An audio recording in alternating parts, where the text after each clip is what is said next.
थांनाय हरनि 11 बाजियाव हाग्रानि मैदेरनि गाग्लोबनायाव 47 बोसोर बैसोनि सासे आइजोनि जिउ खहा।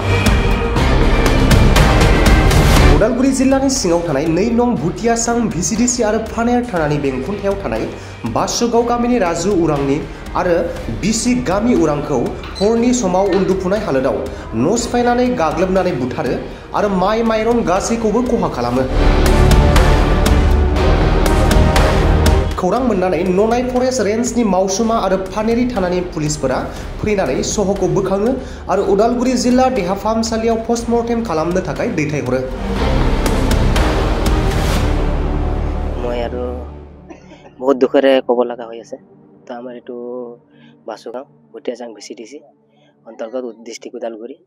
তো আমাৰ আজি বাসুগাঁৱতে বহুত দুখ লগা কথা তে কালি বনৰীয়া হাতী এটা আহি কিনে তো আমাৰ এই বাসুগাঁৱত দুখীয়া ৰাইজৰ ঘৰ দুৱাৰ ভাঙি অনিষ্ট কৰি কিনে তাৰপিছত আমাৰ দুখীয়া দেউতা মা দেউতাক অলপ জখম কৰি দিলে। তাৰপিছত মাজনীক আমাৰ হাতীটোৱে মাৰি পেলালে। তো চৰকাৰলৈ আৰু সুবিধাজনক কি যাতে আমাৰ ইয়াতে কাৰেণ্টটো নাই, পানী নাই, ৰাস্তা ঘাটৰ অলপ প্ৰব্লেম। এতিয়া আমি লাষ্টটো লৈ যাম বুলি কিনে কোৱা কাৰণে আৰু এতিয়া গাড়ীটো আহিছে সেইফালে আছে, ইয়াতে লৈকে আহিব নোৱাৰো, ৰাস্তা ঘাট বেয়া ন, ৰাস্তা ঘাট বেয়া কাৰণে গাড়ীটো ইয়ালৈকে আহিব নোৱাৰা। গতিকে আমি লাষ্টটোক তালৈ কিনে লৈ যাব লাগে, তাতে লৈ কিনে উঠাব লাগে। এই ৰাস্তা পদূলি বিজুলী পানী একো সুবিধা নাই। চৰকাৰে যদি এইকেইটা চাই কিনে আমাৰ সুবিধা পূৰণ কৰি দিয়ে বুলি আমি অনুৰোধ জনাই আছো চৰকাৰক, যাতে আমাৰ এই গৰীব দুখী ৰাইজ বাসুগাঁৱক চাই কিনে চৰকাৰে যদি আমাক চিন্তা চৰ্চা কৰি কিনে যদি কামটো কৰি দিয়ে তেতিয়াহ'লে বহুত ধন্যবাদ থাকিব বুলি কিনে অনুৰোধ জনালো। হয়, এইটো এটা মৰ্মান্তিক ঘটনা, যিটো আমি সঘনাই চাই থাকো যে আমাৰ এই ভাৰত ভূটান সীমান্তত হাতী মানুহৰ সংঘাতটো হৈয়ে থাকে। আৰু আমি চাওঁ এইটো যিটো এৰিয়া, এইটো আমি সবেই জানো এটা ফৰেষ্ট এৰিয়া। আৰু হ'লেও আমাৰ যিহেতু প্ৰাণ এজনী মহিলা মানুহে যোৱা ৰাতি হেৰুৱাব লগা হ'ল, আমি খুবেই দুখ পাইছোঁ ঘটনাটা শুনি। আৰু যেনেকৈ আমি খবৰ পাইছোঁ, খবৰ পোৱাৰ লগে লগে আমি ৰাতিপুৱা ইয়াতে আহি উপস্থিত হৈছোঁ।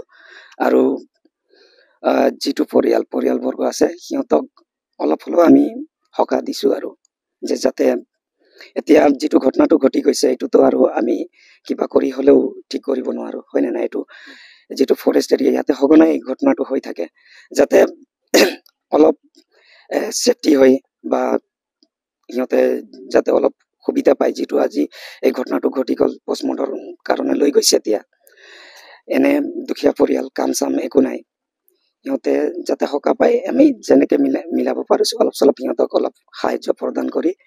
আৰু মনটো দুখ পাইছোঁ এনে এইটো সময়ত আৰু কি ক'ম, যিটো চৰকাৰকো কি দুখ দিম বা কি কৰিম।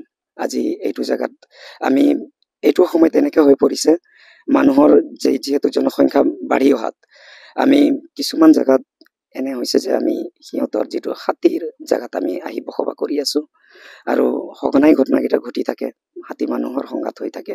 এতিয়া আমি এটাই চৰকাৰক বা যিটো প্ৰতিনিধি আমি এটাই দাবী বিচাৰি আছোঁ যে এইটো এৰিয়াত যেনেকৈ আমাৰ চবে গম পায় EM সঞ্জীৱ তান্তি ডাঙৰীয়াই যেনেকৈ কাম কৰি আছে, আৰু এইটো এৰিয়াৰ কাৰণে পাৱাৰ ফেন্সিঙৰ কাৰণে লাগি আছে। আৰু আমিও তাক সহায় সহযোগ কৰিছোঁ। আৰু আমাৰ ফালৰ পৰা আমি অনুৰোধ জনাইছোঁ যাতে অলপ ওপৰৰ খালি EMক নহয়, যাতে আমাৰ BTR চৰকাৰে যিহেতু প্ৰমোদ বড়ো ডাঙৰীয়া সিহঁতে অলপ গুৰুত্ব লৈ বস্তুটো এইখিনি এৰিয়াত অলপ পাৱাৰ ফেন্সিঙৰ ব্যৱস্থাটো কৰি দিলে অলপ হ'লেও ঠিক হ'ব। ইয়াতে এলিফেণ্ট টাৱাৰ প্ৰয়োজন আছে। হয়, নিশ্চয় ইয়াতে এলিফেণ্ট টাৱাৰ বিশেষ প্ৰয়োজন আছে। আৰু বিগত বছৰত আগৰ দিনত য'ত বনাব লগা আছিল সেইটো সময়ত বনোৱা নাই, সেইকাৰণে আজি অলপ দিগদাৰ হৈছে। একচুৱেলি এইখিনি এৰিয়াত আগতে বনাব লাগিছিল, আমাৰ বাগানত বা আমাৰ এইফালে ইমান দৰকাৰ নাছিল।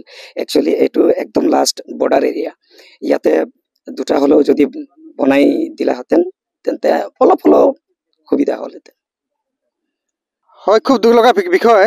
আমাৰ ভাৰত ভূটান সীমান্তৱৰ্তীত ওদালগুৰি জিলাৰ এই 2 নং ভুটিয়াচাং বাসুগাঁৱতে আজি নিশাই প্ৰায় 1টামান বজাত হাতী মানুহৰ সংঘাতত এজনী মহিলা মানুহৰ মৃত্যু হৈছে।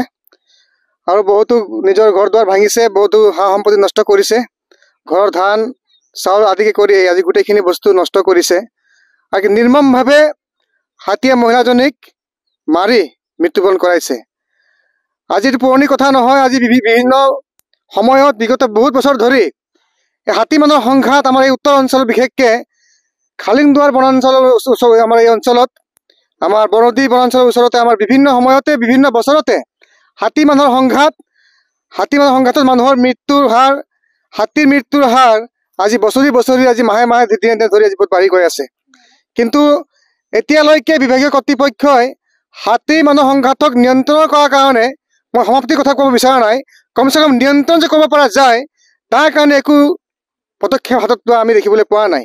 মই বিভিন্ন সময়ত এই হাতী মানুহ সংঘাতৰ ওপৰত বিভিন্ন সময়ত বিভিন্ন ধৰণৰ চৰকাৰী আমাৰ কৰ্তৃপক্ষসকলৰ লগত, বিভাগীয় কৰ্তৃপক্ষৰ লগত আমি একেলগ হৈ কিনে যে হাতী মানুহ সংঘাতখন কি ধৰণে আমি ইয়াৰ পৰা আমি নিৰ্মূল বা আমি নিয়ন্ত্ৰণ কৰিব পাৰোঁ তাৰ কাৰণে আমি কাম কৰি আছোঁ। কিন্তু এতিয়ালৈকে হাতী মানুহৰ সংঘাত, হাতীৰ মৃত্যু, মানুহৰ মৃত্যু এতিয়ালৈকে নিয়ন্ত্ৰণ হোৱা আমি দেখিবলৈ পোৱা নাই, যাৰ কাৰণে আমি খুব দুখিত হৈ আছোঁ। আজি দুখীয়া পৰিয়ালৰ এই মহিলাজনীয়ে নিজৰ সা সম্পত্তি বচাব যায়, নিজৰ জীৱনটো বচাব যায় আজি হাতীৰ লগত সংঘাত হ'ব লগা হৈছে আৰু তাইৰ মৃত্যু হ'ব লগা হৈছে। ইয়াত দুখ লগা ঘটনা একো নাই। গতিকে আজি চৰকাৰে বিভিন্ন ধৰণৰ কাম ভাল কাম কৰি গৈ আছে, বিভিন্ন ধৰণৰ আঁচনি ওলাই গৈ আছে, মই শলাগ লৈছোঁ। কিন্তু এই যে হাতী মানুহৰ সংঘাতৰ যিটো সমস্যা, বিশেষকৈ আমাৰ এই ভাৰত সীমান্তৱৰ্তী এই অঞ্চলত, ইয়াৰ কাৰণে বিভিন্ন সময়ত বিভিন্ন দিশত আজি পৰ্যটন হৈছে, মিটিং মেটাং হৈছে, সভা মিটিংবিলাক হৈ গৈছে, বিভিন্ন ধৰণৰ পদক্ষেপ, বিভিন্ন ধৰণৰ পৰিকল্পনা হাতত লোৱা গৈছে। কিন্তু সেই পদক্ষেপ বা সেই পৰিকল্পনাবিলাক এতিয়ালৈকে বাস্তৱত আমি পৰিণত হোৱা আমি দেখিবলৈ পোৱা নাই, মই দেখিব পোৱা নাই। মই বিভিন্ন সময়ত এই ঘটনাটোকে লৈ কিনে চৰকাৰৰ মাত মাতি কৈছোঁ, আপোনালোকৰ জৰিয়তে, ইলেক্ট্ৰনিক মিডিয়াৰ জৰিয়তে, পেপাৰ মিডিয়াৰ জৰিয়তে, আপোনালোকৰ সহায়ৰ জৰিয়তে আজি বিভাগীয় কৰ্তৃপক্ষসকলক, অসমৰ মুখ্যমন্ত্ৰী ডাঙৰীয়াক, আমাৰ এই অঞ্চলৰ MLA MP পৰা আদি কৰি EM পৰা আদি কৰি সকলোকে আমি জনাই আহিছোঁ যে হাতী মানুহ সংঘাতৰ যি সমস্যা আমাৰ উত্তৰ অঞ্চলত আজি বাঢ়ি গৈ আছে।